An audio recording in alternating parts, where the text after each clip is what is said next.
एक समय की बात है कि राजा भोज और माघ पंडित सैर करने गए। लौटते समय वे रास्ता भूल गए। तब दोनों विचार करने लगे, रास्ता भूल गए, अब किससे पूछें। तब माघ पंडित ने निवेदन किया, पास ही एक बुढ़िया गेहूं के खेत की रखवाली करती है, उससे पूछें। राजा भोज ने कहा, हाँ ठीक है, चलो। दोनों बुढ़िया के पास गए और कहा, राम राम। बुढ़िया बोली, भाई आओ, राम राम। तब बोले, यह रास्ता कहाँ जाएगा।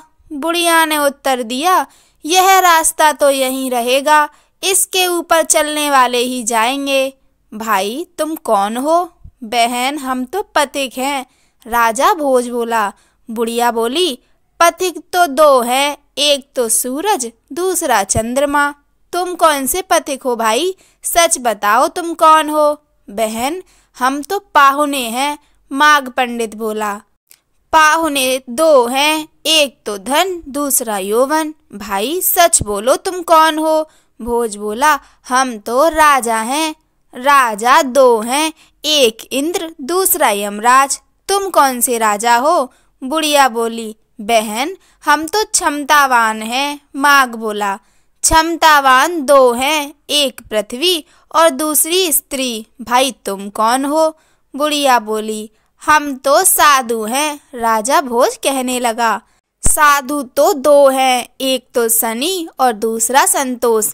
भाई तुम कौन हो। बुढ़िया बोली, बहन हम तो परदेसी हैं। दोनों बोले, परदेसी तो दो हैं, एक जीव और दूसरा पेड़ का पात। भाई तुम कौन हो। बुढ़िया बोली, हम तो गरीब हैं। माघ पंडित बोला, गरीब तो दो हैं, एक तो बकरी का जाया बकरा और दूसरी बकरी।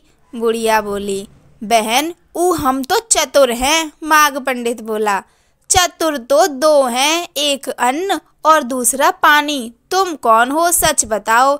इस पर दोनों बोले, हम कुछ भी नहीं जानते, जानकार तो तुम हो। तब बुढ़िया बोली, तुम राजा भोज हो और ये पंडित माघ हैं।